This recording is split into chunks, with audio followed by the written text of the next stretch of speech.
What's up, everybody? This has been Beneil Dariush. I just got to sit down with Mike G from Mike G in the Morning. We just had a great talk and a great time. If you want to know more about Kings MMA, check out our website, the link below. You know what time it is. Buckle up and enjoy the ride. Greetings to our loyal WFYL listeners around the world. Welcome to a special edition of the program from Orange County, California. I want to thank each and every one of you for tuning in once again, because you still have the right to hear and the right to be heard. Ladies and gentlemen, my name is Mike G, and you're participating in Mike G in the Morning with The Law Matters. And you can listen to our program every Friday at 7 a.m. Eastern, only on the Freedom Station, WFYL. So let's be heard. We have a very special guest on the program here today, the most special of guests. We've got Beneil Dariush, professional fighter with the UFC. He is the number 7 ranked lightweight in the UFC in the entire world today. He's in the record books as one of only 7 fighters to ever have an 8-fight win streak. He is also the 3rd all-time leader in wins in the lightweight division in the history of the UFC. Most importantly, he's used his platform in his post-fight speeches to glorify Jesus, telling people that the message is the most important thing they will ever hear, and also dedicating his performance to the victims of Marxist ideologies. Ladies and gentlemen, Beneil Dariush. Benny, thanks so much for joining us. My pleasure. Thank you for having me. You know, when you hear these kinds of things about how your career has gone, how you're in the record books and it's still going, how does that feel?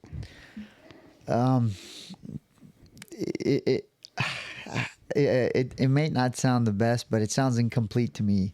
You know, I still have lots of goals and things that I want to do, and I know I don't look young, and but I feel good, and I want to continue to do what I'm doing, and I have big aspirations still. But that's a stacked and historic division. We're talking about the division that had BJ Penn, right? The division that had Frankie Edgar, and you're on there 3rd most wins in that lightweight division. Isn't that unbelievable? Yeah, it's something to think about, you know. Grateful for it, and whatever else the Lord will bring forth, I'll be grateful. But yeah, that's I try to not to put myself in that position right now. When I'm retired, I could look back and it'll be a lot easier to be like, oh yeah, that was great. I did this and I did that. Praise the Lord. But right now I'm just like, we're not there yet. Do you feel like it would detract your attention a little bit if you did that? It would detract attention? Detract attention from the goal? I think so. And then, you know, if I say like, well, I've already done all this, it's like, then I guess I don't need to do a lot more, right? But in my mind, I'm just getting started. I haven't done much. I need to do a lot more. And that's the mindset you need to have if you want to continue to be high level. And staying hungry. Mm-hmm. You know, when you talk about your post-fight speeches, it's absolutely remarkable with the things that you've gone out there and said in terms of telling people about Jesus and saying things that might not necessarily be popular.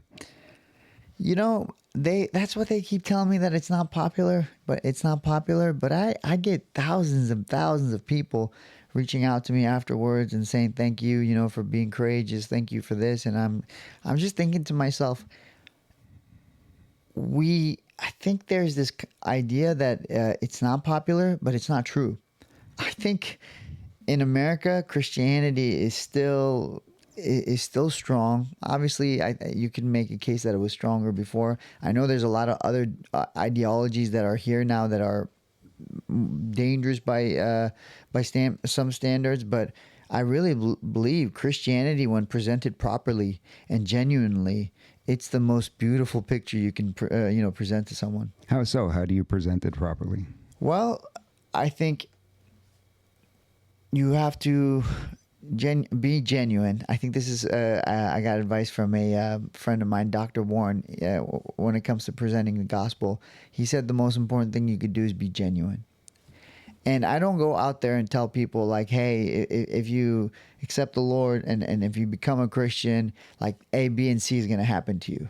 I tell them, listen, this is who I was, and this is how and the man that stands before you is because of Jesus. Like, I can tell you what kind of person I was before this, and it doesn't resemble this. And if you want the same thing in your life, and you desire the same kind of joy, love, and just peace, you're not going to find it anywhere else but Jesus. Back in the day, Dana did mention something about religion, saying he didn't like it when people went out there and spoke about religion in the post-fight speeches. Since then, he's been very much about free speech in the last few years. And we see guys like Bryce go out there and hold up the Bible after a victory.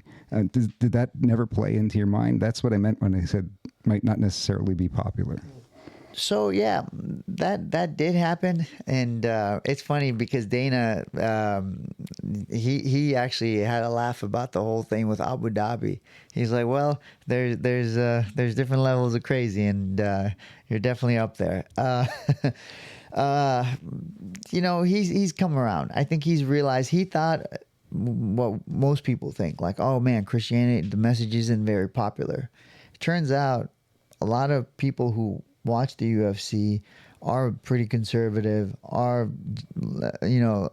Christians, they love Jesus, and he's like, well, why would I push away most of my fans, basically, kind of deal. I think he's figured that part out. Dana, I don't think his advice was coming from a place of hate. He was just trying to do business. Sure. So he's just a businessman, and he's doing business, and he's realized, wait a minute, I'm the one that's hurting my business by saying that. Now he understands, like the prophet Amos said, let freedom roll down the streets.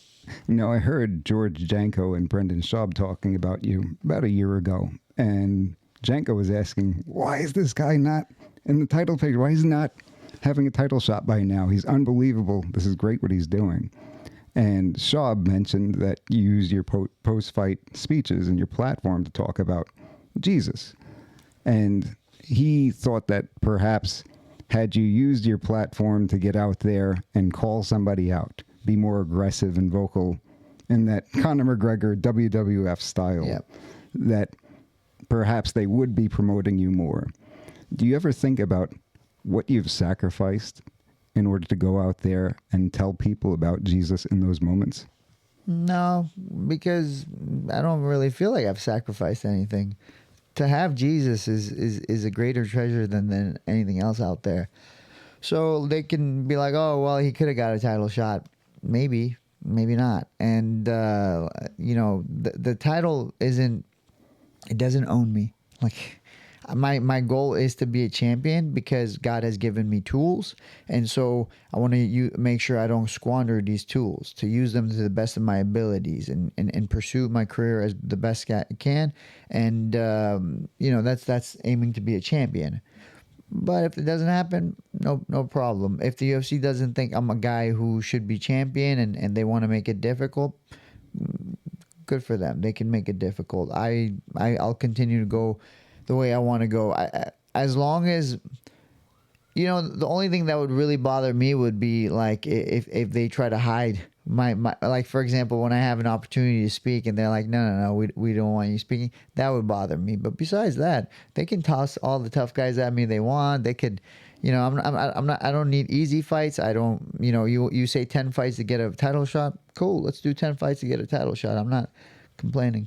But I don't think that you're giving yourself enough credit here, because there's no doubt that if you got on that microphone and you called out, let's say, Patty the Batty, who's a self-proclaimed socialist, right? You went out there, Really? 100%. Oh, check it out. I fact-checked it before we came on here. Oh, what a fool.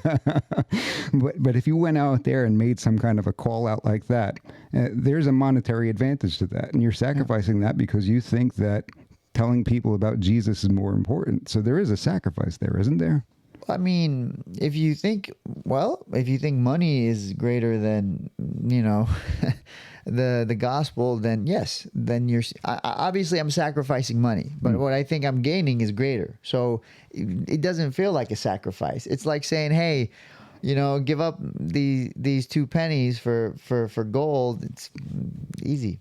Take the pennies. Now, do you think that your upbringing had anything to do with where you are today? I think the prayers of the people in my life had something to do with it. I know my grandma's prayed for me a lot. I know my mother did. I think that had a lot to do with it. But as far as upbringing goes, I was a troublemaker since I was little. I got in fights. My mom kind of spoiled me. She spoiled me rotten, actually. And if it wasn't for the Lord, I would not be this person that I am today. Born in Iran. Yes. How long are you there?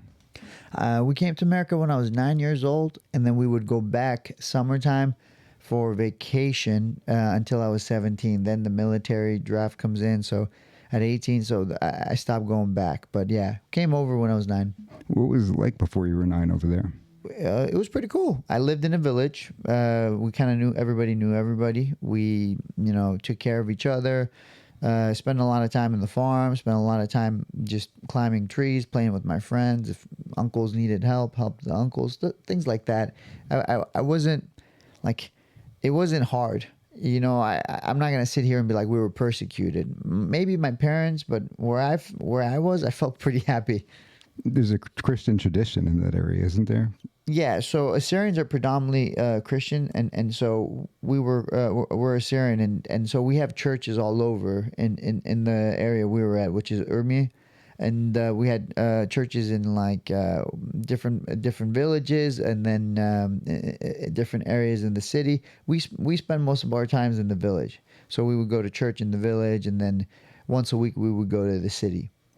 And were you getting into fights when you were there? Since I was little, fighting was just, it came naturally, unfortunately.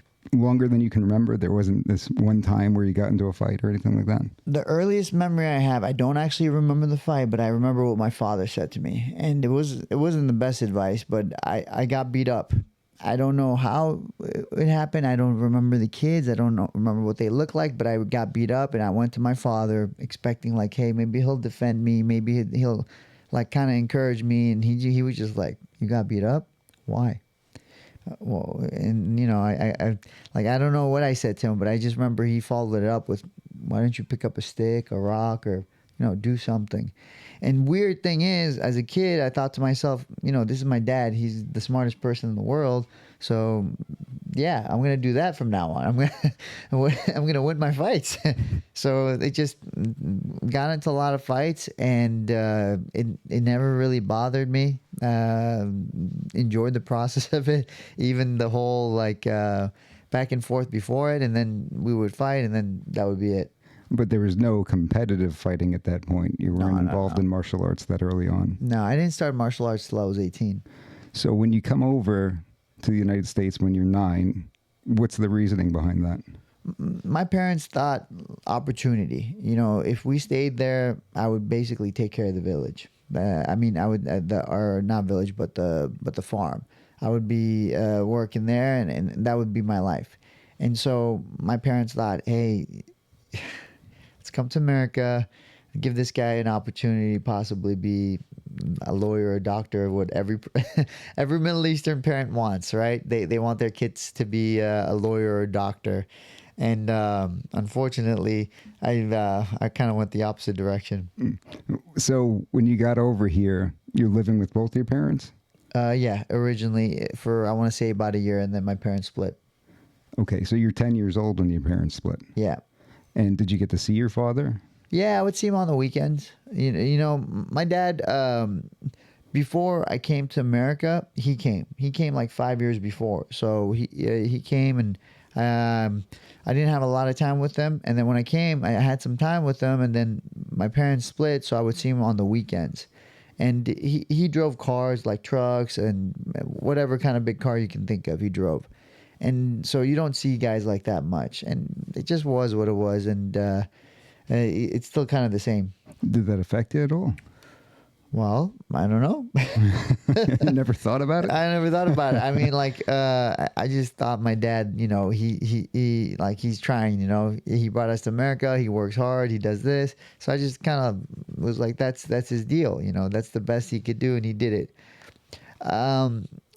And, you know, just, I didn't really care that like he wasn't around. I'd gotten used to it, you know, back in Iran because he left for about 5 years in order to bring us to America. So you know, once my parents split, I would see him on the weekends, and he was great. So I didn't really care. So you maintained that relationship, and you already had been used to some distance, and really wasn't a major change for you. Yeah, and like I would see him, you know, we talk about stuff here and there a little bit. I remember when I turned 16, he got me a car, so that was cool. You know, he tried. I feel like he tried his best for you know, for who he was, what he was capable of. I really think he tried his best. Was he Christian? No. And mom was? Maybe, I don't know. You know what I mean? It's hard. I don't know if he's a professing Christian. You know, born again. Assyrians by birth in Iran, you just naturally consider a Christian. Because in Iran, if you're born in a Muslim family and you change, they'll kill you. Assyrians are the only ones who are born. They just call them Christians, Masihi, and they leave them alone. So. You know, you just kind of go with it. People would ask me if I was a Christian, you know, all the way up to like my 20s, and I'll be like, yeah, I guess, kind of deal. And I think it's the same for my dad. And it was more of like a traditional sort of thing. Yeah, like my dad wasn't going to church. My mom was. My grandmas were, but my dad wasn't going to church. It was more the women in my life. And so mom did go to church. Mom did have the faith. So we came to. In Iran, yes, we would be in church. It was Fridays and Sundays, and then we came to America, and the closest Assyrian church was about an hour away, and that was on a good day, an hour away. So that kind of changed things. We kind of became like we go to church every what is it, Easter and Christmas kind of deal, right? Yeah. So unfortunately, that happened with my mom, but. You know, she prayed a lot. I know my grandma's prayed a lot. And then if they had opportunities to go to some kind of gatherings, they would. Any kind of like Bible studies or stuff like that. So I definitely think she kept trying. Were you getting into any trouble in school or anything like that? In middle school, I got suspended, almost kicked out. In high school, I got kicked out. And then once I went over to Valencia, things got a little bit better, but you know, I kept getting in fights. I just got better at hiding it. So it was all for fighting, all the discipline in school. Yeah, I mean, my grades weren't great, so I could definitely say, but I didn't get in trouble for them. They were good enough to like, okay, you know the saying C's make degrees. I really took that to heart. I thought it was D's for degree, but really? C is even better. Oh, well, guess I'm an overachiever. I never knew. There you go. Yeah. So, what do you think was causing that? Why were you getting into these fights growing up? It wasn't like I was like mad at anybody. I just like, hey, like, you know, and then if someone said something wrong, it was cool, jump on that opportunity. Just like the whole idea of like when I walked into a room at that time, I really enjoyed knowing like, hey, I'm the strongest person here. So you know, with your friends you fight, and then you fight with strangers, and kind of you establish a pecking order. Was it Dad's advice from that young age that stuck in there? Unfortunately, he never left. Yeah. You're an ultra competitive guy. Seems so. Is that fair to say? Yeah, I would say so. It depends. Like you talk about fighting, grappling, fighting. Super competitive. You want to play chess? I'll be competitive. You tell me, oh, I made this much money? Yeah, I could care less. You tell me, oh, I have this car? Yeah, could care less. Like, you know what I mean? Certain things really click and certain things don't. I can't explain to you why. I wish I could pick the things, you know, because then I would have different drive, but that's just the way the Lord made me. So you didn't translate that to anything sports related while you were in high school? Man, I played soccer and I was awful at it. I played soccer sophomore, junior, in senior year, but my senior year, the coach had enough of us. He's like, you guys, you're just troublemakers, and I want like a fresh young team. So he kind of got rid of us. And my senior year, I did a little bit of wrestling. And it was so funny because my friend was just like me, but he did football. He ended up doing wrestling because a friend of his friend invited him. And then when he invited me, my first thought was like, this is gay. I'm not going to wrestle. Can you believe that? Like, of all things that I could think of. And that's the first thing that comes to my mind. So I'm like, no, I don't want to do it. And then he turns around and he's like, no, you're gay. You're going to do it. and like, it was so childish, but it worked. I was like, fine, I'll see you there. So I started going to wrestling practice, and we didn't really have a good wrestling team, but I enjoyed the competition. I was like, oh man, I love this, season wasn't long. I even got injured as well. Like it was like my bicep or something. I got injured. So I did a little bit, but not a whole lot. From there, I went on to find jiu-jitsu, because I remember I was going to college, and what is it, freshman 15 or something is what they call it. You gain weight, and I didn't want to gain weight. And working out is still hard for me. If my friends are there and we're like working out together, cool, that's kind of fun. But if it's like there's no one with me, I don't want to work out, right? So I really feared getting out of shape and getting fat, so I tried jiu-jitsu. When you're talking about working out, you mean lifting weights specifically, or? Lifting weights, running, bike, whatever you want to call it. I didn't enjoy it. It was not for me. Lifting weights, like you go to the gym with your friends, at least you're occupied because you're just hanging out with your friends, and every couple of minutes you do a couple of lifts or whatever. But to go to the gym by yourself just to work out, and I know people love it. There are people who love it, and I respect them a lot, but I just didn't have it, and I still don't. Like, you tell me to go to a 24-hour fitness or a LA Fitness or whatever and just lift weights and come home, I'm like, why? Yeah. I struggle with it. It's difficult to find that motivation if you're not working towards something. Yeah. That being said, ever since I started training, I do 2 to 4 times a week of strength and conditioning or physical therapy. So it's like I'm constantly doing it. The very thing that I don't enjoy, I'm willing to do in order to be successful. So it's really interesting how that all worked out. Yeah, well, eventually, when you're done fighting, after you don't have to do it for all that time, maybe you'll find something that you're interested in that will keep you in shape. Probably just eating food and getting fat. I hope not. We need you around for a long time, Benny. So I don't understand how it's possible that you said you weren't very good at soccer. Just incredibly athletic person, obviously. You need all the fundamental aspects of athleticism to be a fighter, right? You need strength, agility, hand-eye coordination, the whole deal. I wasn't at Valencia, and everybody had played soccer their whole life when they went into the team, and I hadn't. I had played in our village, but never, like maybe once on a team, like a Jusa or whatever, and I wasn't good in there either. So that being said, I didn't have it. I didn't have the experience. I didn't have the coordination, but this is true about a lot of fighters. Those people who are good at fighting are typically not good at other sports. The athleticism required for fighting is different, I guess. And you could make an argument that true athleticism is fighting, because ultimate competition is fighting. Ultimate form of competition is fighting. If a nation is going against another nation, it doesn't say, well, we'll decide this over basketball. Well, they go to war, they fight.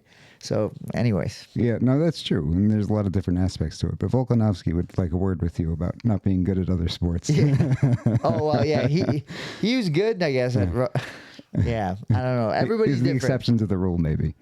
I think there are people who are good at other sports. We've had other people, but I'm telling you, the better you get at martial arts, the worse you get at other sports. It's just the way it is.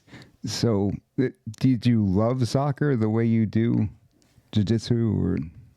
Yeah, it was cool. It was fun. Like, when I play, I have a good time. When I compete, I don't have that same thrill, I would say, because like you have a team and it's all dependent on the team, whether you win or lose.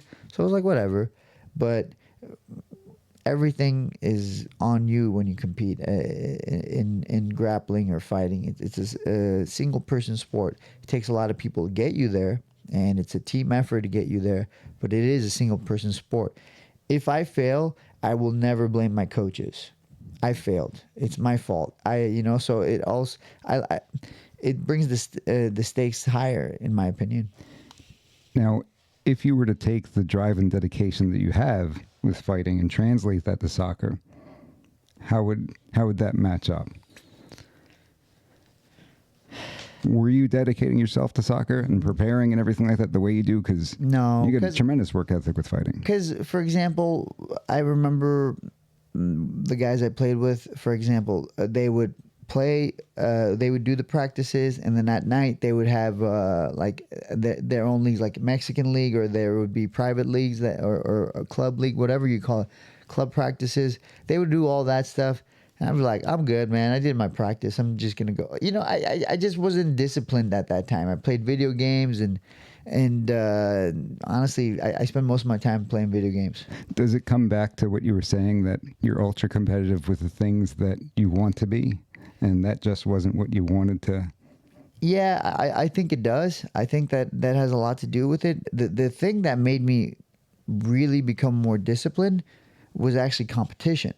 When I competed, and I won originally, and then I lost. And every single time I lost, I was like, why? So I would be like, okay, well, I'm only doing one practice a day. What happens if I do 2 a days? So I started doing 2 a days. What happens if I do the weightlifting that I never wanted to do? Okay, started doing that. Every single thing. Study tape, study this, do that, train with this person, train with that person. So whatever was required to be champion, I sought it out and I did it. Now, you had a strong desire to win. Did you have a strong hatred for losing? Yes. It was, I don't mince my words about it. Winning was an idol. So if I won, I was in a good place, and it wasn't for a long time, but I would be in a good place at least. But if I lost, I didn't want to be around friends, family. I didn't really want to communicate with people. I wanted to get it back. And so that's what really ultimately led you to work so hard. Yeah, that became one of the reasons why I work so hard. Obviously, it's different now. Winning is not an idol anymore. The reason why I work hard now is because God has given me talents that I don't want to squander. So I leave no stone unturned in order to achieve my goals, knowing that they were from the Lord, and I'm pursuing them. And so how long are you in jiu-jitsu before you transition to MMA? It's kind of weird. So I started doing jiu-jitsu in about two and a half years. I won, what was it? Some jiu-jitsu tournaments at purple belt. I was a world champion at the absolute, which means all the weight classes combined. And then, so blue belt, I was a world champ, white belt world champ, blue belt, and purple belt at 2.5 years. And so I go to help one of my friends and my coach for an MMA fight, just helping them. And they're like, "Oh, you're pretty good at this." And I was like, "Oh, cool, thank you." I didn't think too much about it. They're like, "You should fight." I was like, "Yeah, I mean, if the opportunity comes up," I just said, "Yeah, I would do it." And so a couple of weeks later, my coach calls me. He's like, "Hey, you want to fight?" I was like, "Sure." So and then I find out it's professional fight. There's no such thing as amateur back then. I just jump in. This was either 2009 or 2010, and I have my first fight. And where was that? Pomona. It was called Respect in the Cage. Did you have any stand-up experience at that point? Very little. I had this guy who was teaching me like TKD style Muay Thai, whatever you want to call it. He was trying his best, and so I worked with him. And his name was Henrison, is how they said it, like Henrison, but Henrison in Portuguese. He was teaching me, and I learned from him. And then when the fight came, I went and fought, but it was not a good experience. I won the fight, but barely. I won a split decision, and you could make a case I lost that fight, But anyways, that was my first MMA fight, and the fact that I lost, I performed so bad, made me want to go back and fight again. That was one of the reasons. So I went back the next year and did it again. But my ultimate focus at that time was jiu-jitsu. Mm-hmm. So when you say he was trying to teach you Muay Thai, was that specifically in preparation for the fight, or had you been training with this leading up to that anyhow? So our gym had practices 6 o'clock jiu-jitsu, 7 o'clock jiu-jitsu, and then 8 o'clock there was a Muay Thai practice Tuesday and Thursdays, and it was just one more thing for me to do, and that's all I did. So you were hopping in there an hour a couple of times a week, and that was the extent of it. Yeah. Wow. And so how old are you at this point where you have that second fight? 20? Oh, no. Second one must have been 21. Yeah. And what else are you doing at this point? Just grappling, and I was working. What are you doing for work? Let's see. I worked at Baskin Robbins. But I think I stopped working at 20 or 19. And then I was delivering, those bounce houses for kids. I did that for a little bit. I worked at Target. I got fired because I think I gave discounts I shouldn't have. So not the highest moral integrity at that time. What else? I worked security. I like nightclubs. I did a little bit of everything. I did just about everything except for teach jiu-jitsu. Wow. Why not? I thought it would just kind of make me lose my desire for it, and it would get in the way. Because I've seen other coaches, they start teaching, and guys who were good guys, and they started making money teaching, and they kind of just that became their focus. And I was like, I don't want that to happen to me. I think it's hysterical that there's somebody out there right now thinking, Dariush delivered my bouncy house. Yeah. They maybe see you on TV knocking out close or something like that, and Joe Rogan freaking out, and they say, that guy delivered the bouncy house. That's the guy. Yeah. I don't know if they'll remember me, but yeah, I did. I went to Lake Forest. It was Newport. I was all over the place. I come back to Placentia, then go. It was all over the place. It was a weird job because you would work more than 12 hours on the weekends, Saturday and Sunday. But for example, you would work all morning to deliver, and then you'd have a 4 or 5 hour break, and then you'd go back and pick them up again. So it was kind of a weird job, but. And you always had a job? Pretty much. I wasn't helping mom or anything like that. I was very selfish. I was just kind of doing it for myself. In order to compete, I had to pay most of the time. Well, there's something to that too, because you're pulling out of your own pocket. Does this go back to high school where you were? Yeah, I started working as soon as I turned 16. Okay. Well, do you think that mom instilled that in you, go out there and work? Wait, say that again? Do you think mom instilled those values in you, go out there and work? Maybe, but I think it was more like growing up on the farm. You work, good. You don't work, everybody's like, why is this kid so lazy, So I think it's just growing up in a small village where everybody was a hard worker. So at this point, you're working these various jobs, and then what happens where things get kicked into higher gear? In what year would it be? I want to say 2012. I just got my black belt. I was a world champion at every belt except for black belt, which I never achieved, by the way. I remember my mom calls me to come home because she needs to talk to me.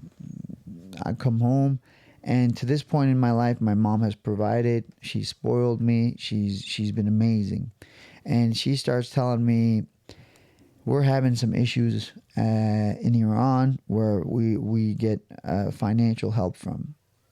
We have land in Iran, and so stuff like that.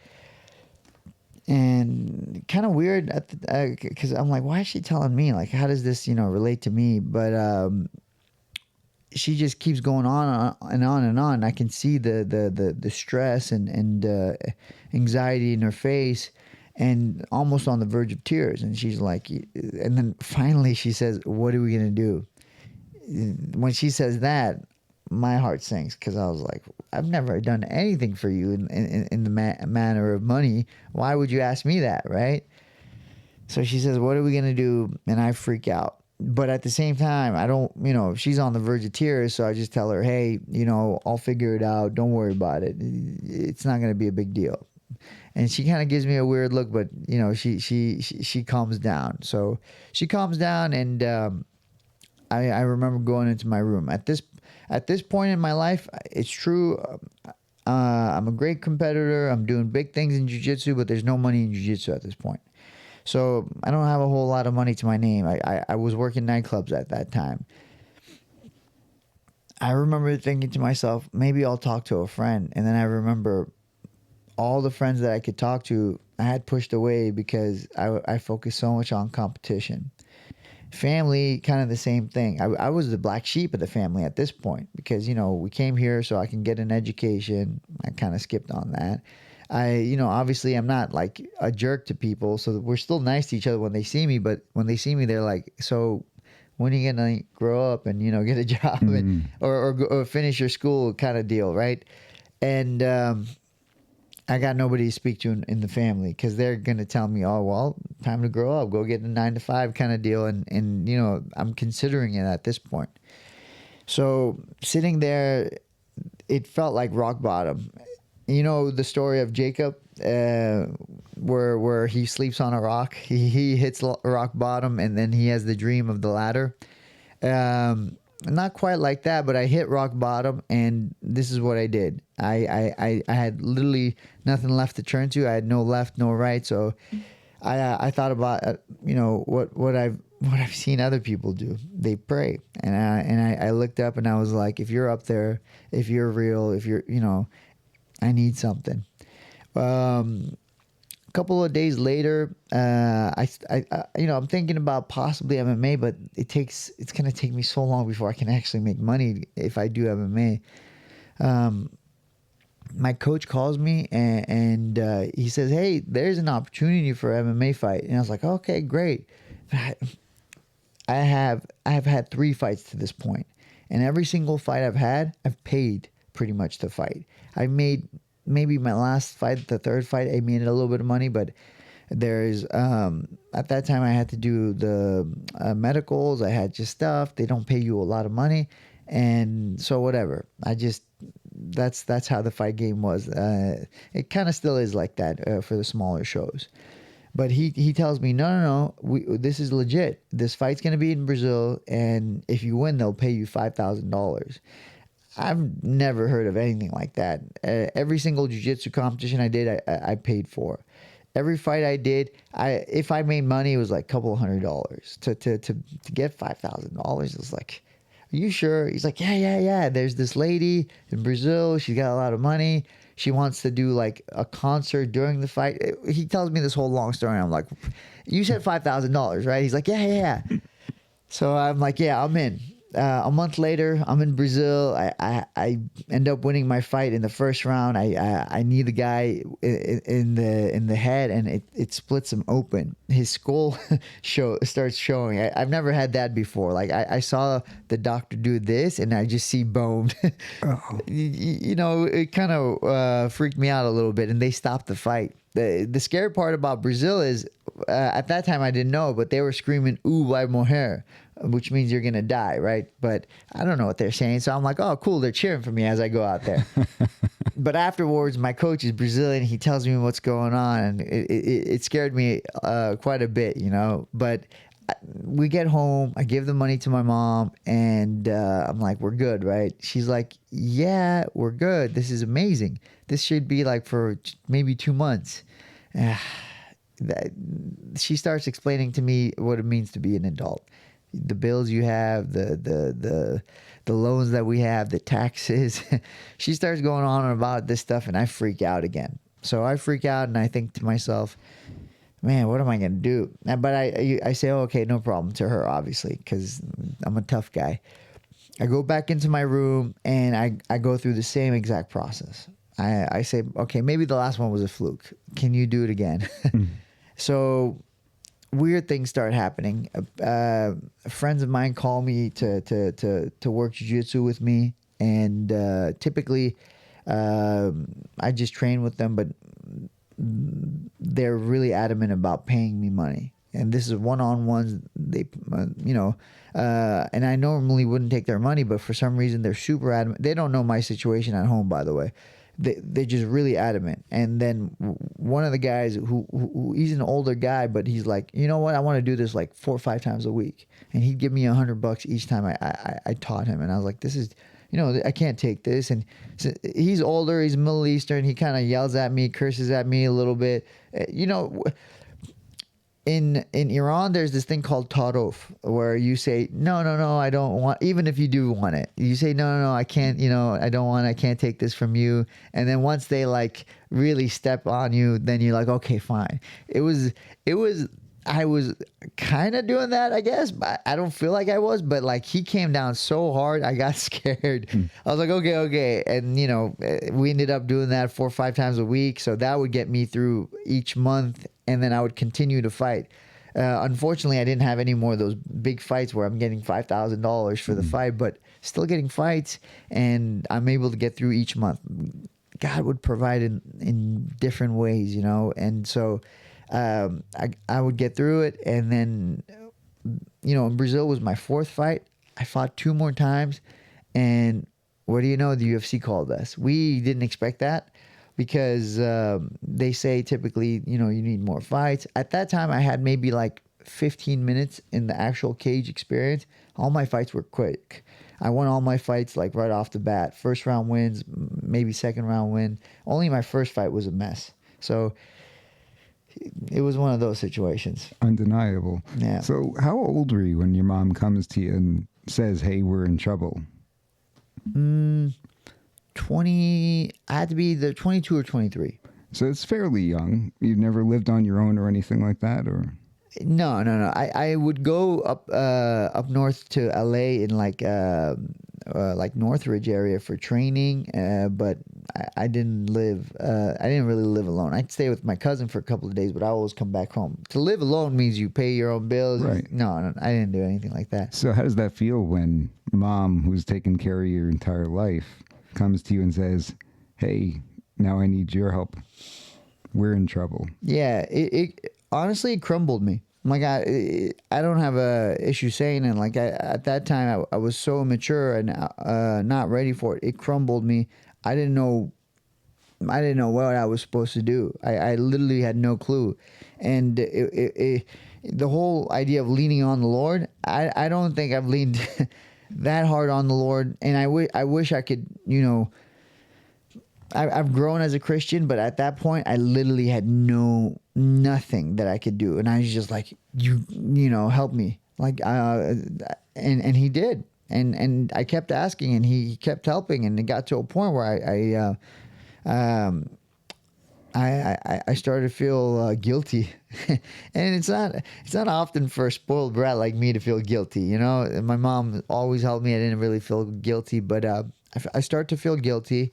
And I think to myself, or I pray, actually. I pray and I say, all right, I get it. You're up there time after time. You've shown yourself.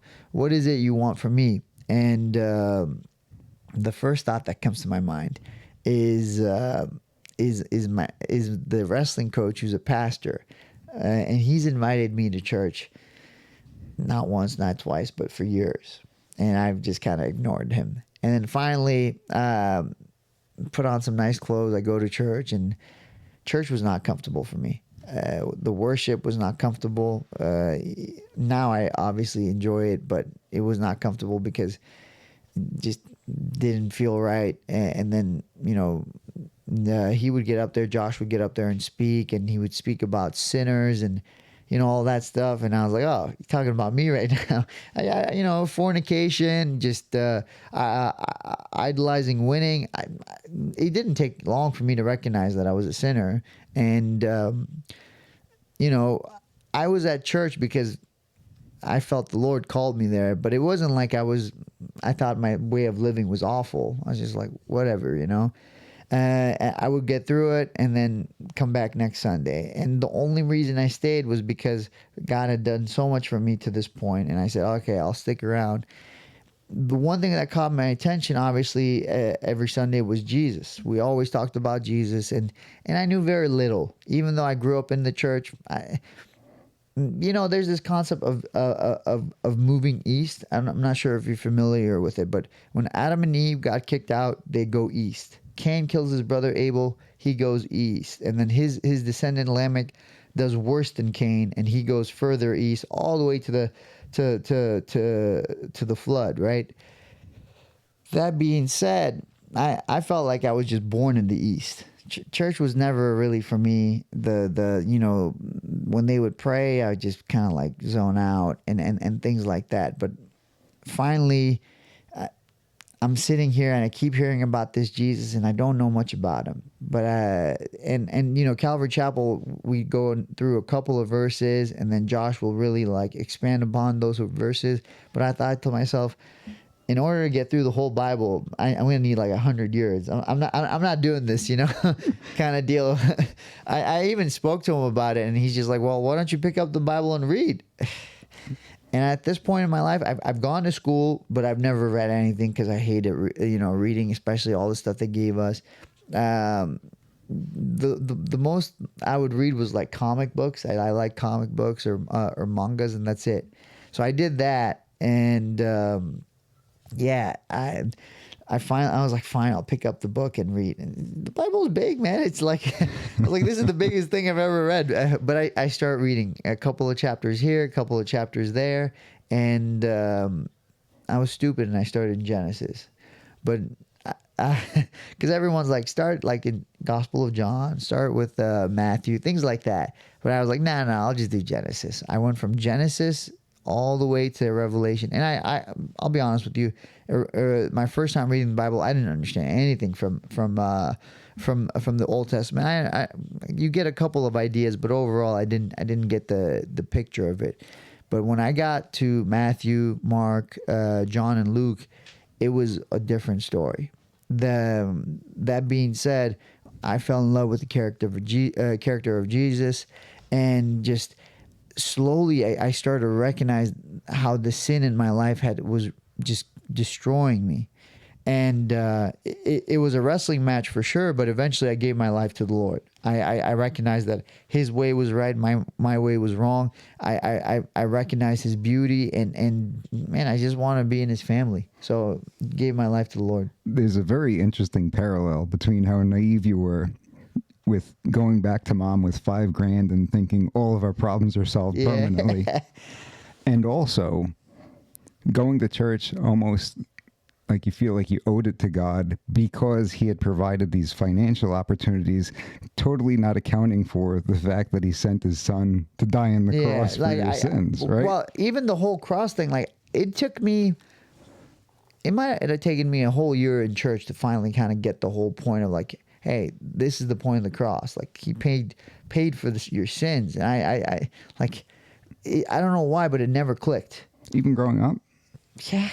Growing up, I had no clue. Like I was in church all the time. I'd see him on the cross and I'd just be like, okay, I don't know how to explain it to you, but like when the Apostle Paul says, they were blinded. I was as blind as you get when it comes to the spiritual stuff.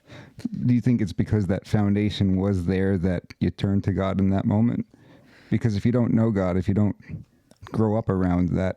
I think, like I mentioned earlier, I would definitely think it had to do a lot with the praying of my family, the prayers of my family, and then just, finally you hit rock bottom. That's when you really you start figuring out what life's about and what you believe in, what you don't believe in. So it wasn't until you go through and you read about Jesus that you start to live like a Christian?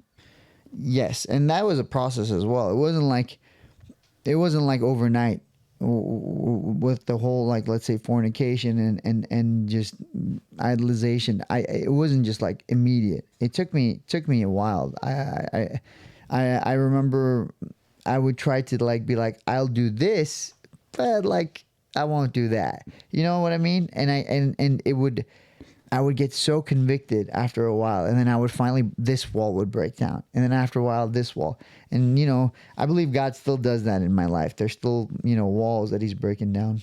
Having these negotiations all the time, all the time. My nature, I can make anything an idol. If I watch TV, I'll watch too much of it. If I'm on my phone, I'll be on my phone too much. If I play chess on my phone, too much. If I read comics too much, I can make an idol of just about anything. So it's such a back and forth with the Lord when it comes to stuff like this, because He'll literally be like, "Hey, buddy, I need you. I need you to kind of put that down for a while." So He'll take away, let's say, comics for a while, or just playing chess, or listening to stuff, and just focus on Him. And if I do it, typically, I start to hear Him better. What I mean by that, when I read Scripture, it just starts to come alive more, and I just, my prayer time is better. But if I don't, I'm kind of like running in the opposite direction. And even if I I can go through the steps that most Christians go through, it just, something feels off. And you never had a problem with drugs or alcohol or anything like that, right? So I drank alcohol when I was 16 and 17. I stopped drinking it really just because, one, my mom caught me once and I promised her I wouldn't. But in reality, it was because of competition. Once I started competing at 18, and, I saw what would happen to people who drink, I was like, why am I going to drink? If it's going to get in the way of being a champion, I don't want to drink. So that was really the biggest reason why I stopped drinking. That's pretty amazing, though, given you have that type of personality that you're talking about, because it would seem that if you really got started on the drugs or alcohol, that could have gone down a bad road real quick. I think if I did drugs, I'd be either dead or still addicted. Drinking, let me put it this way. The few times I drank, it was all the way to blackout. So my nature isn't the best. Go big or go home, right? Exactly. So. And so what was it that made you stay away from the drugs? The drugs was just, so for example, my friends started smoking weed pretty early. I thought they were acting so stupid, and I was just like, why am I gonna act like that? Why am I gonna be like that? So I didn't do that. Drinking, it was in my culture, so whatever. So like, yeah, I'll try it. I've seen my dad do it. I've seen everybody else around me do it. It can't be that bad, right? So I tried drinking. Turns out for me, it was as bad as it gets. It was that bad. Yeah. So like, it can't be worse than that. So, and put it aside when I was competing, and it just stayed like that. How hard was it to give up some of that stuff, though, as you're making that crossover? So I remember like going and partying with my friends and not drinking. And I thought to myself, man, I would be having so much more fun. But then when I started competing, I just thought they looked stupid. Everybody looked stupid to me. It was one of the reasons why I actually lost a lot of friends, because instead of being a good friend, even though they were drinking, taking care of them, I might have done it a few times, but then I was just like, I'm out of here. I'm not here to babysit, kind of deal. Instead of taking care of them and hoping in the future they would mature and our friendship would grow, I just kind of bailed. So you considered it a competitive advantage? To not drink? Yeah. Yeah, that's for sure it is. And so fast forward to when you become Christian and you start to shed different things as a result of giving your life to the Lord. How difficult was it to do those things?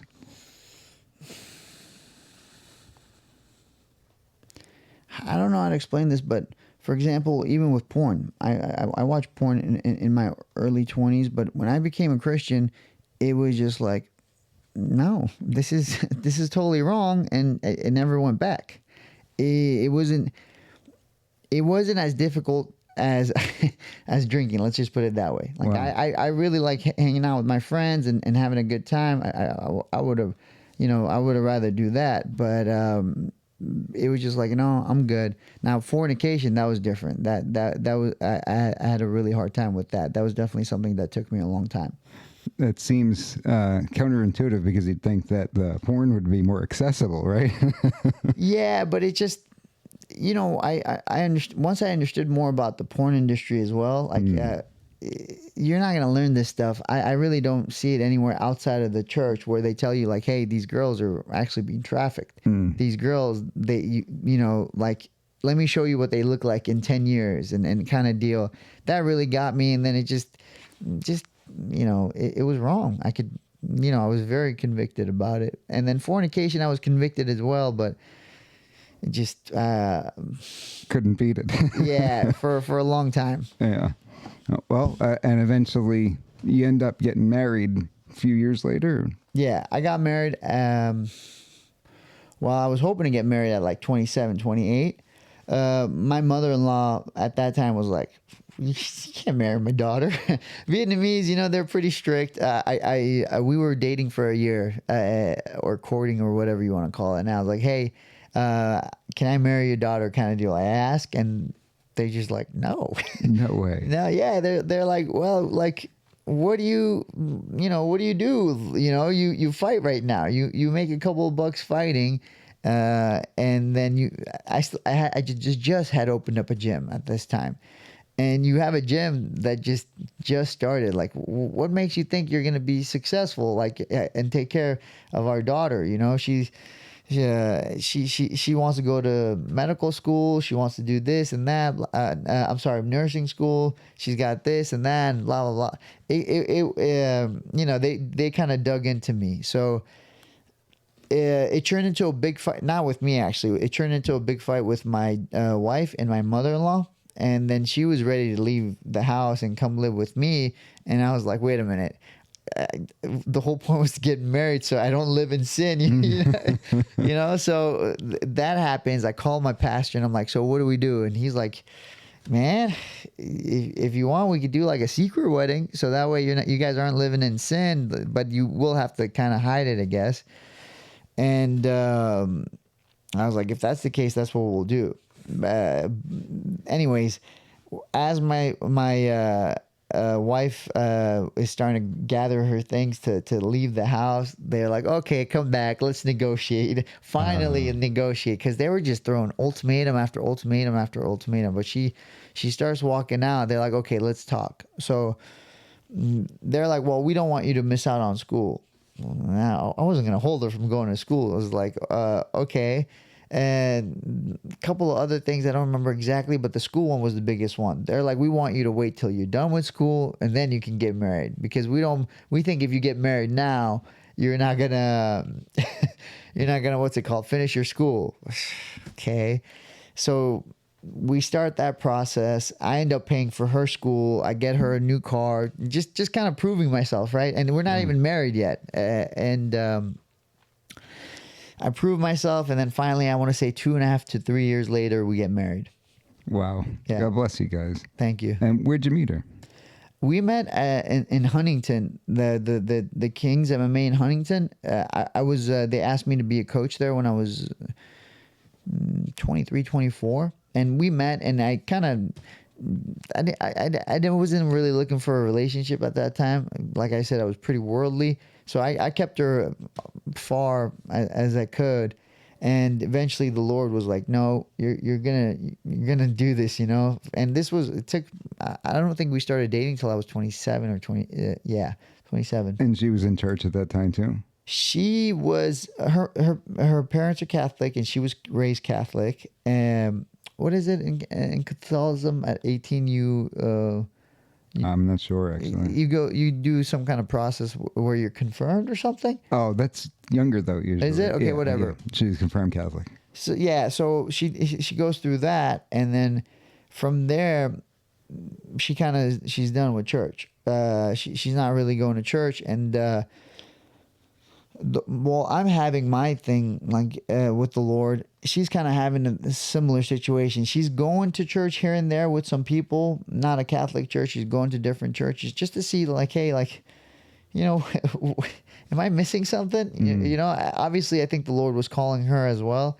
And so we start dating. And when we start dating, like, first thing I said, listen, this is what's going on in my life. Like, it's not negotiable. And she's like, yeah, that's great. We can go together. So we started going to church together. And that was kind of the process. Wow, that's awesome. Now, when you saw God working in your life, did you have any questions as a whole fundamentally about Christianity? Oh man, I was doubting Thomas, and the reason why I was doubting Thomas, I was like, well, if I can, make some wiggle room here, I can be okay with the sin I was in here. You know what I mean? So I got pretty big into apologetics just to kind of figure it out, and it just it made what was not yet concrete is the best way I could put it. Like the doubts that I had, the questions that I had, there was really not a whole lot left to be answered, and so it it had the opposite effect, where I was hoping to find some wiggle room. It just tightened things up where there was no wiggle room for me. And people who fancy themselves intellectuals are often atheists or, look down on people who are Christian. Yeah, so and grew up in California. I kind of had similar mindset before I started going to church. So starting to see the arguments, starting to see where everybody's at, like what their ideas are, what their arguments are, I realized the atheist argument is actually pretty weak overall. You want to make a case for the beginning of the universe, God makes the most sense. You want to make a case for the beginning of life, God makes the most sense. You want to talk about morality, God makes the most sense. In every aspect that was extremely important, the most important thing you can consider, God made the most sense. And it wasn't that difficult to be like, they have a weak case. Like, I'm not a rocket scientist. I'm not a super smart guy, but what you're presenting to me sounds stupid. You know what I mean? So that's kind of where all that happened. But you could believe that there's a God and still not accept Christ as the Lord and Savior. That was another thing. I looked into other religions because I thought, again, wiggle room. Maybe different God, I can have more wiggle room, and I could keep doing a lot of the sin. I can keep living in the sin that I was living in. And so I looked into other religions, and for example, Buddhism, it said in order to reach nirvana, you have to extinguish your desires, because what desires are the root of all misery. And so I was like, well, let's say I extinguish everything. Do I extinguish my love for, I had recently had a niece. I've never felt anything like that before. To hold her in my hands, it was like holding my own daughter. And I was like, so I'm not supposed to love her? My sister, my brother-in-law, my mother, like, I'm supposed to just kill that desire? So that kind of didn't make sense.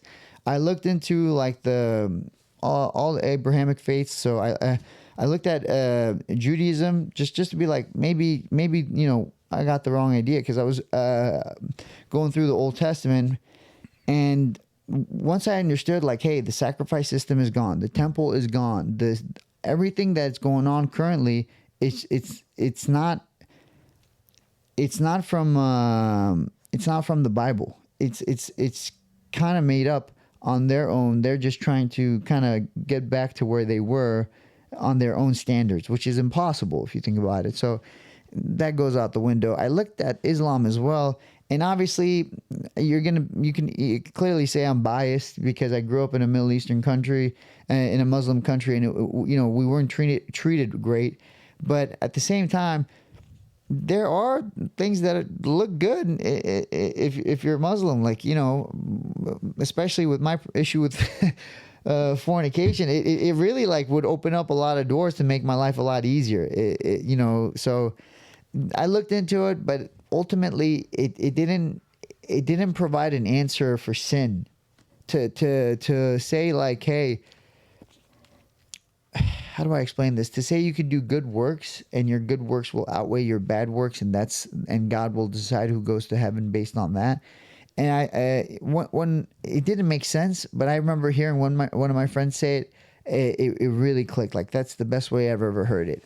You take a cup and you pour some pig blood in it, which is haram, right? How much water would you need to add to that cup before you'd be willing to drink it? Any Muslim I know who's devout would say, I would never drink that, no matter how much water you add to it. So think about that. If God is perfect, how much good work do you think you have to do for God to drink that same cup, has traces of sin in it? Like he would never. He's perfect. He would never accept your good works just by themselves. So it didn't make sense. But the gospel, Jesus giving his life for us, his perfect life, and his blood covering us, it actually just made the most sense too. And everything just click, and it really gave me no wiggle room. In doing apologetics, hoping I would find something that would allow me to continue to live, in sin, it actually had the opposite effect. I ended up becoming more devout because of it. Now, what it comes down to, though, with Christianity, really, is did Jesus die for us and rise from the dead, right? Yeah, so I looked into that too. The resurrection, Jesus is either a crazy person or exactly who he said he was. Yeah. There's really no in between there. So I looked into it. I looked into, for example, is there other historians outside of the Gospels that speak of him? I saw Tacitus and Josephus. They mentioned about his crucifixion. And then there was another governor, I forget his name, but he would talk about like how the followers of Jesus were weird, basically. He's saying they were eating bodies, basically.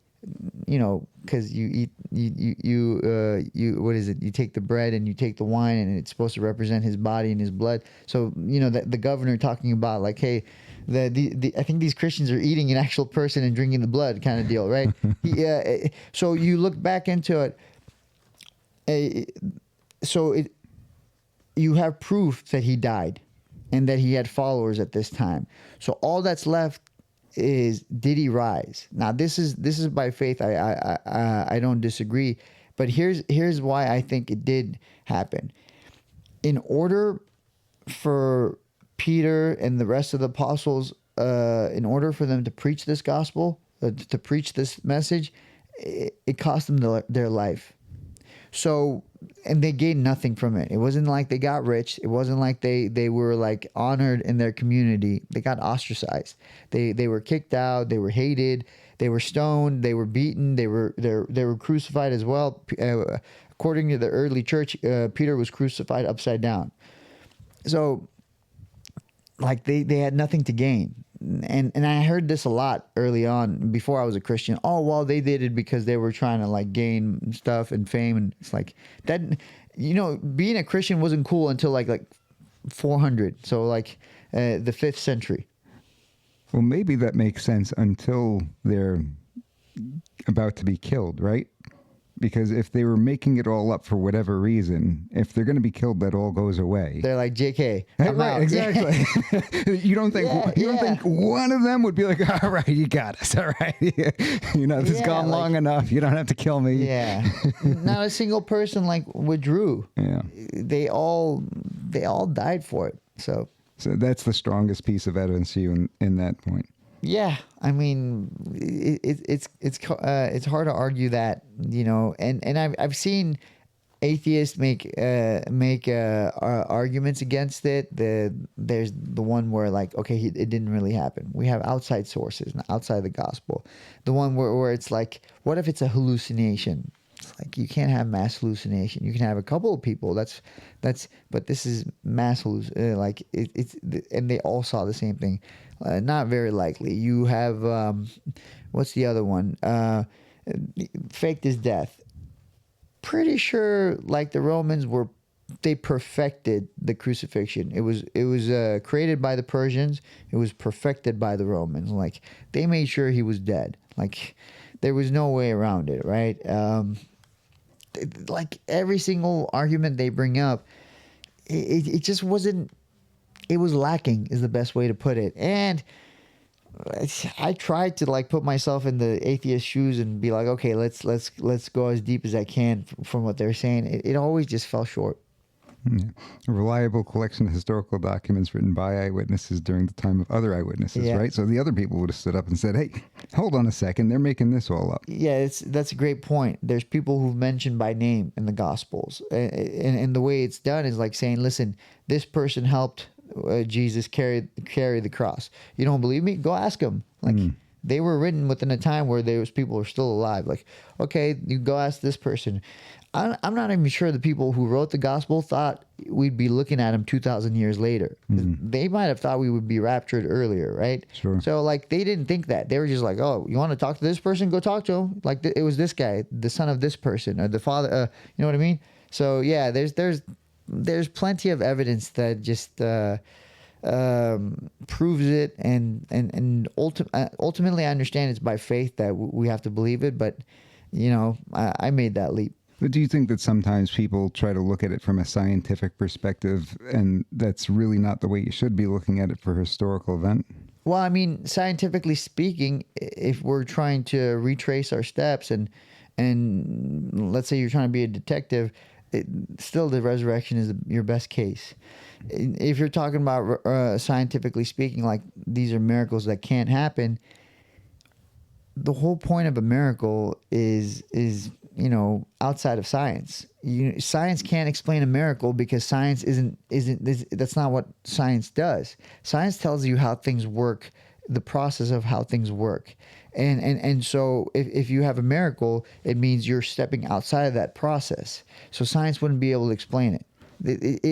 It's yeah. It wouldn't be a miracle if it were able to be scientifically reproduced. Yeah. And, you know, I think God most of the time actually doesn't do miracles. He works through us. He works through natural order. And that's how he makes his miracles happen. But for this case, in order for his to basically put his stamp on it, he did these miracles. That's what I believe the reason why when Jesus came, he did so many miracles. So no one could stand there and be like, no, you're not from God. It's like, bro, I'm bringing back the dead. The blind are opening their eyes. You know, the sinners repenting. What else do you expect? What if God was here? What else would he do that I'm not doing? Kind of deal. Right. And you've talked about how this translates to your life, and you find yourself being a servant these days. What does it mean to be a servant? Well, in my house, you know, I'm obviously a husband and a father, so it's a leadership position. But to be a leader, truly, you have to be a servant. And Jesus shows us that when he says, "I didn't come here to you know, to be served, but to serve." So Jesus was leading, but in his leadership, he served us. And so you have to kind of follow that same path, and that's my goal. For example, I train very hard and I want to be a champion, but that doesn't mean I just do it all selfishly. I share what I've learned, and if we're speaking about martial arts. At home, okay, I bring home money, but that doesn't mean I'm done there. I take care of my daughters. I do as much as I can around the house, and I'm not perfect, but I can't just sit there and be like, well, I've done my part kind of deal. That's not what a servant leader does. So do you think some people from the outside looking in who maybe aren't Christian see that being Christian means to be a servant in these capacities and say, you know, I don't know if I want to do that?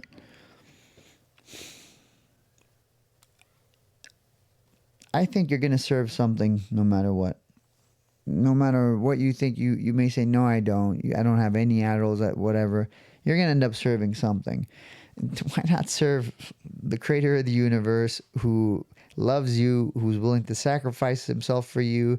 And all he asks you is to follow him, the rest will just take care of itself.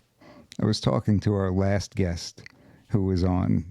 He's a gentleman who started this thing called Liberals for Trump.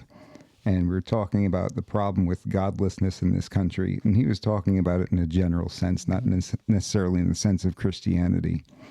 And he said that you see a lot of people today looking for different things to put their faith in. And these certain ideologies, like you're talking about, whether it be Marxism or otherwise. Do you see that happening in today's society? Yeah. I mean, you could pick whatever you want and you can make it an idol. for example, the youth for a long time, like the hip hop culture was like, hey, you look up to those guys, you do what they do, you act like they do. And now obviously we're going in a different direction. In the university, socialism is really popular, and Marxism is really popular, and so that's being pushed. But you have to understand, Marxism makes government God. So if you think of yourself as a Marxist, you're saying government is God. Just it's everywhere, from Hollywood to the universities, to even in our politics. Like we started looking at politics, and we started looking at some politicians as messiah figures. There's no such thing as a politician who's going to be a messiah figure. I'm sorry, it's just not going to be like that. And that's on both sides of the aisle, right? 100%. We've had this discussion before where you have people on the right who think that their policies will genuinely help this country as a whole. I mean, you look at the problems that we're having in a lot of the major cities in this country, they certainly have something in common regarding the political affiliation of the leadership. So the question becomes, do we go in there and try to convince people to stop voting blue no matter what, as some of them will? And I started to think about it. Will that actually solve the problems in this country if we convince more people to vote for these particular policies? Or will you do more for this country by convincing these people to start following Jesus? And I think that the answer is a no-brainer, isn't it? I agree with you. I think, the gospel is first. Like, that's what you should be focused on. But here's another thing I'll say. The liberal, or I shouldn't even say liberal, the leftist strategy was small, build from small. So they did everything from small, and they kind of took over from the smaller organizations. Then they built up, and they got into the schools. They got into what's the like the DA commissioner or whatever. They got into all these positions, mayors, things like that. They went small, and once they had that, their influence is so great. It became so great. We kind of we were too big focused on the big picture, in my opinion, and that kind of hurt us. So, and it's not wrong to be focused on the big picture, but little things matter too. So that's why people are always asking me, how come you don't spend more time doing podcasts and interviews and things like that? And I'm like, one, I'm not a big fan of my own voice. I genuinely don't like my own voice. Another thing is, it's like Jesus didn't have 1 million disciples. He had 12 that were his. He spoke to thousands of people, but ultimately he poured into a small group. And it has to be for everyone. I think it should be more like that. If you're pouring into just a couple of people and they go and do the same thing, that's really the process that's going to change this country. It's not going to be like, okay, I got a mic and I spoke to 100 million people and I did the job right. It takes time. You have to basically recognize individuals who need help them, continue to pour into them, and hopefully they go and do the same thing. It's interesting you're talking about how they started small in that sense. Did you see that documentary where they talked about infiltrating the education systems? I'll have to send you the name of that at some point. But I mean, it's obvious, right? Like they have all of it. They're in school, they're in media, they're in Hollywood. They even now, for example, take the IRS. It's left-leaning. It's crazy to think about the IRS. But that's where we are. Yeah. And do you think that there's a case when you see stuff like that for limiting the authority of the federal government under the Constitution, maybe? Right? The way it was supposed to be. If you ask me, I try to look at history as best as I can. My understanding is our current government is not what the founding fathers wanted. It's the federal government is too powerful. The first time they try to bring the colonies together, they made the federal government so weak it could barely, like, it didn't work. Second time they came together, they figured it out, but the way they did it was through the Bill of Rights. Like, if the Bill of Rights didn't go through, they weren't going to have. It was going to be, again, 13 states. It wasn't going to be, the United States of America. So, just we've gone the opposite direction now. Our federal government is way too powerful. And you don't hear too many people recognizing that on the left or the right, because it comes down to what people think is a good idea. If a politician says something and the person says, oh, I agree with that, I like that, they don't stop to think, does the government have the authority to do this? Should the government be doing this in the first place? Do you agree? Yeah, so you want to get the conservative vote, you say, hey, I'm going to lower taxes, I'm going to slash prices, and do that, and you're like, okay, that's what I want. That's how it should be. You want the left's vote, you say, hey, we're going to take out school loans and we're going to basically clear them, and we're going to just make them, the government's going to pay for them. It's funny if you think about it, but both are the same thing, like the same issue. You guys both just want a cut, but you're not thinking bigger picture. When I say bigger picture, look at universities. Why do you pay so much for universities? Well, because the government will give you whatever amount of loan you want to go to school. You get rid of that system, all of a sudden schools can't charge as much as they do. Prices will change. Prices will drop. So, and then you know what else happens? That debt doesn't become our debt, like, the whole country's debt. You can solve the problem is actually not that hard to solve. The problem is no one is going to shine a light on it. To say in order to fix the problem with universities is hey, no longer will we give government loans to universities, meaning students have to go to private banks. A private bank will be like, first of all, what are you studying? I don't know. Sorry, you're not getting a loan. I'm going to start art history. Sorry, that's not going to make any money. We're not going to give you a loan. A bank is very different than the government. The government, you want a loan for $300,000 because you want to study gender theory or whatever it is. Sure, here you go. Take it. No problem. It doesn't work like that. Currently, we have almost $2 trillion in government loans for schools. That means universities have $2 trillion. They're so powerful. And you can really fix that. And you know what the cool part is? You make it a completely capitalist system. You take out government loans. Here's what happens next. Schools not only will drop their prices, but then people will be like, listen, if I'm going to here, I need to know, like, I'm actually going to get a job that's going to be able to pay, like this is real. This is a problem, That alone will require the universities to provide actual jobs, like essential abilities that we need in order to be a better society. And that right there is huge. So you're cutting costs because no one's going to approve the loan. You're making the schools more efficient because they're not going to be focused on the gender theory or art history or this, because those classes no one's going to sign up for them because there's no profit in them for a student. No one can get a loan for them. All these things, it'll work itself out so much better.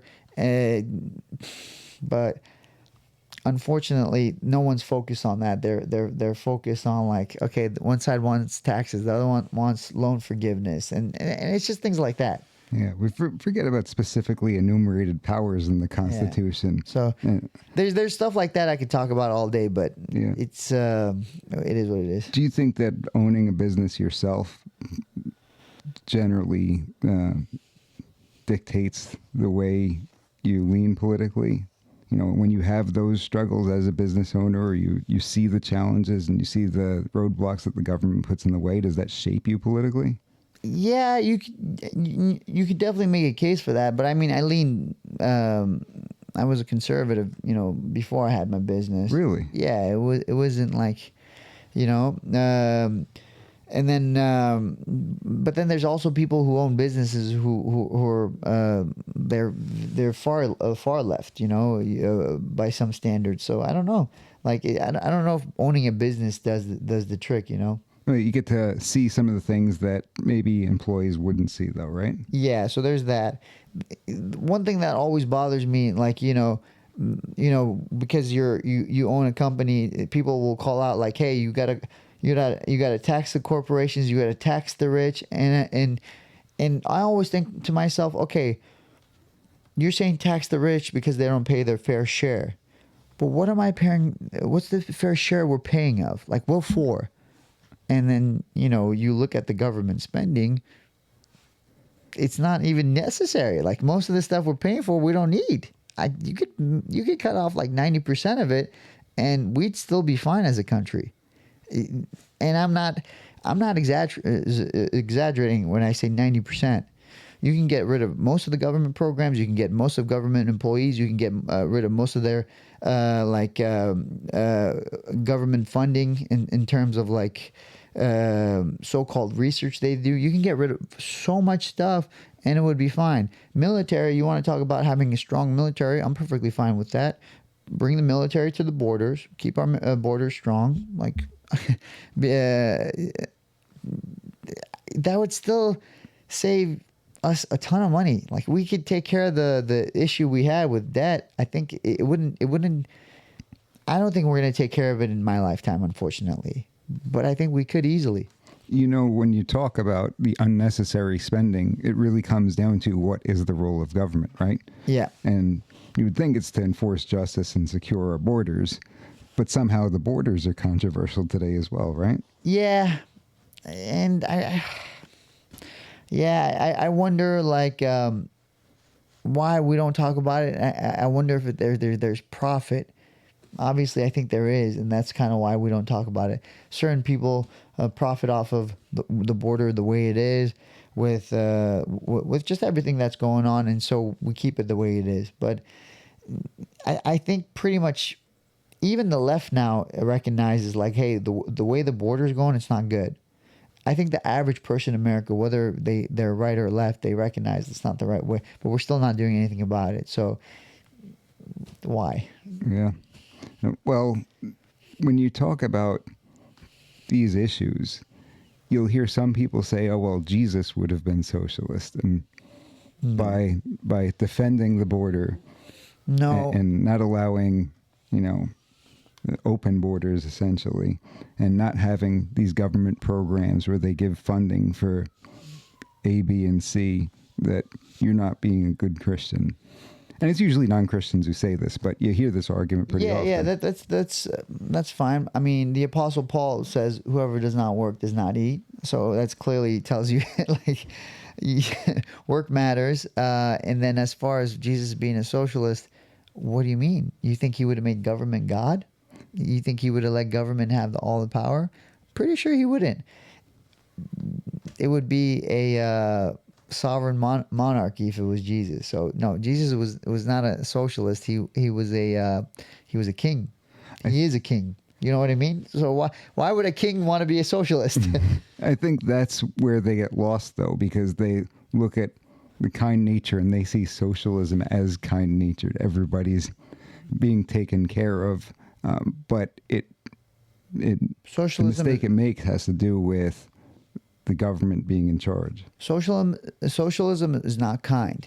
It doesn't make you kind. What it does is basically it says, okay, I want my government to take care of the poor. I want my government to do that, but I don't really want to get involved. What it makes you is actually it makes you lazy. It makes you ignorant of actually what's going on, and on top of that, it makes government God. And so the results of it, I can tell you what the results are. It's not rocket science. We have the studies. What was it? In the 19th century, Nietzsche said God is dead. The 20th century was the bloodiest century we've ever had. Now you can say World War I, World War II. It turns out they weren't even the biggest causes of death. The biggest cause of death was Marxism in Maoist China, in Soviet Russia, and like Cambodia with Pol Pot and Vietnam and things like that. They killed more people than like Mao. Conservative numbers are 60 million people he killed. Some people think 100 million. Soviet Russia, 20 million plus. They killed of their own people, and not just during the war. This is after the war. Same thing in Cambodia. They would round them up and just kill them. And I was in Cambodia and I saw some of the grave sites and how they would just smash babies against the wall because they were running out of bullets, and they would just kill people with whatever they could. And it's like, why? Well, because Pol Pot thought in order to create his new society, he had to get rid of all this trash. That's where socialism, Marxism leads to. But Benny, it's because they didn't do it right, and we would do it right. So it's been tried everywhere, and it's had bad results everywhere. So if we're gonna get it right, I don't think so. But like, there's a lot at risk. You're pretty much risking the entire country in order to get it right. And you're talking about the best country in the world. We produce athletes the most, missionaries the most. We were one of the first countries to outlaw slavery. Actually, the North was the first. I want to say it was 1808. The northern states outlaw slavery. So like, we put out ships out there to stop the slave trade. This country's done so many great things. Stepped in World War I, stepped in World War II. I get there's ugly parts. I get that like currently we are involved in a lot of things but I don't think most Americans want to be involved in. Like, you want to talk about wars outside of the United States? I think most Americans are just like, I don't want to be involved with anything. Like, I just want to have protect my home, and that's unfortunately not happening. But yeah, I think America is easily the greatest country. Do you ever get frustrated living in California? I live in Orange County. I live in Yorba Linda, Placentia. It's so great. I saw a billboard on the way in that said, "Crime doesn't pay in Orange County. We prosecute for stealing." That's right. Yeah, That's a political statement if I've ever seen one. It shouldn't be. Yeah. That should just be the norm, common right? Sense, yeah. But like, California is amazing. I'm sorry, Orange County is amazing. Obviously, the taxes we pay, the things. I've considered moving out, but I also know that this is where God has put me, and I'm here for a reason, and I will continue to stay here and continue to do what I've been doing. So, have you ever considered running for office? I heard that Huntington Beach's mayor moved to Florida. I'm going to give Mr. Ortiz a call. No. Like I said before, I don't think God has called me to like basically to be doing this on a regular basis. I think God has made me so I can pour into certain individuals, and those individuals will go on and to pour into others. I think that's more my where I'm supposed to be doing. If anybody is watching this and they haven't made that commitment yet to accept Jesus into their lives, would you have any advice for them? In 2012, before my mom called me, it's true, I was like on the verge of like stardom in jiu-jitsu. I was supposed to be the next big thing in jiu-jitsu, but at the same time, I couldn't keep a relationship with a woman. I was pushing away all my family. I was pushing away all my friends, everything outside of competition. I was failing at. And when I gave my life to the Lord, not only did He bless me with a good marriage and children, my family now, I'm no longer the black sheep. Like, everything that I thought was going to be impossible, including marriage. I wasn't ever sure I was going to get married. The Lord fixed. It's I don't know how else I can explain it, but we on our own will fall short, and we'll fall short, and we'll fall short. And don't be like me. Don't wait till you hit rock bottom. Have you ever had any friends who passed away and you knew that they maybe didn't know Jesus?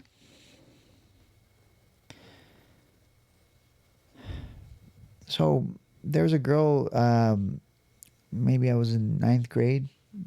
She passed away, or maybe sophomore year she passed away, and she took her own life. And I know she didn't know Jesus, and like things like that I never forget. And there's other situations like that I never forget. So yeah.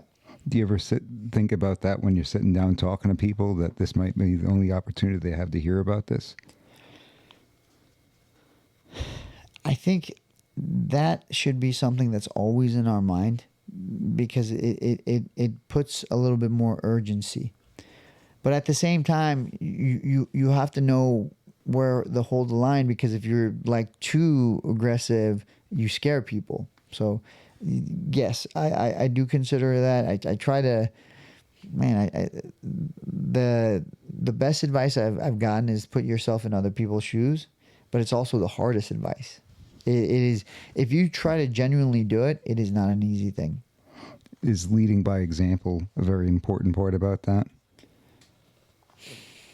Because there are going to be people who see you, Benny, and they say, there's something different about this guy. There's something completely different about him, and I don't know what it is, but what he's got, I want. See, I never thought of it like that. I wasn't leading so I can be like, look, this is the way I do it, so you should do the same. I'm just trying to do my best to follow Jesus. I really am.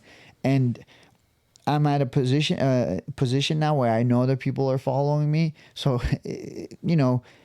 you say, oh, does that add more pressure? No, I'm trying to follow Jesus, like he's perfect. And that's as hard as when I say it's going to be as hard as it gets, like that's the ultimate goal. Having more people follow me doesn't add more pressure to follow him. I just continue to do that, and everything else will work itself out. Obviously, I'm not perfect, so I fall short, but my goal has always been Jesus, and it's going to continue to be Jesus. It's fascinating the way you handle your success and popularity, because I saw an interview with you in Akamoto, and you were talking about meeting people at the store, and you said that you're concerned that they're going to be that you're concerned because you just want them to be satisfied with the transaction. And I don't think I've ever laughed as hard as when I heard that. I'm genuine.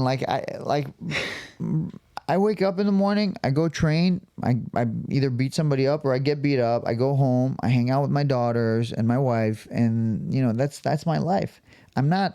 I don't know what it means to be a celebrity. I don't consider myself a celebrity. And the fact that people recognize me, it's cool. And, I don't, when I say like I want them to be satisfied with this transaction, I mean it. I don't want them to meet me and be like, well, I met Dariush, it was kind of lame, It's just, I want to be genuine. But if my genuine is lame, that's fine. But at least I'm genuine. Yeah, they're going to be happy that they saw you and excited, as long as you're not a jerk to them. Really, that's the bar. Well, if you big leagued them and you said, I don't got time for you, get out of here. I don't know if I've done that. Maybe a couple of times after like losing and getting knocked out. Like after a while, I was like, man, I'm like not feeling super good. I'm gonna need a minute. That's about it. But again, if you're polite about that, yeah, that's perfectly fine. And yeah. Besides that, it's always yes, yeah. Like let's take a picture, shake hands. It's all good. There's some people who are going to be unreasonable no matter what. To be honest, I haven't met too many people like that. That's great. It's been pretty smooth overall. I think they're just like, this isn't the guy you want to be unreasonable with. He's just going to walk away or something. Yeah, well, that's very fortunate. So do you want to talk a little bit about Kings and what you guys got going on? So I own my own Kings in Anaheim, and my coach is in Huntington Beach. This is the same coach, by the way, who called me to fight in Brazil maybe 12 years ago, something like that, something crazy like that. Wow. So, yeah, and currently we're actually moving to a bigger location. We're in Anaheim off of La Palma. We're moving still. We're still going to be on La Palma, just a bigger location. Currently, we're at like 2,500 square feet. We're moving to a 10,000 square feet place. Super excited about it. And people who want to come train at Kings, how do they find you? Just look up Kings Anaheim, and that's the website, or you can look at the Instagram. We have the Facebook, but yeah, Google us is the easiest way, I would say. Okay. Is there anything else that you want to tell people about while we got him on the air? You know, sometimes you feel like it's bad. I promise you it's not that bad. Whatever it is, you can get through it. And if you lean on the Lord, I promise you'll get through it. I've never leaned on him and then, felt like, oh man, this isn't going to work. Whenever I've leaned on him by faith, I've made it through. And so I would just say, lean on the Lord and, don't worry about the rest. He'll take care of the rest. We're going to see you back in the octagon again soon? Yeah, we're aiming for like either end of summer or like end of the year. Any opponents thrown at you? Not yet. Okay. Well, you got to get on the sticks and call out Paddy Pimblett, the socialist, and sell 1 billion pay-per-views, Benny. That's what you got to do. Yeah, he's a young kid, man. I'm not. Talk to Ali. Get it going. We'll see what happens. if Paddy's the guy, Paddy's the guy. But we'll see. All right. Well, I really appreciate you spending time with us here today. God bless you, brother. Look forward to seeing you back in the octagon. Yeah, the Lord bless you guys, and may He keep you and shine His face upon you. We miss you, Ellie. Daddy loves you.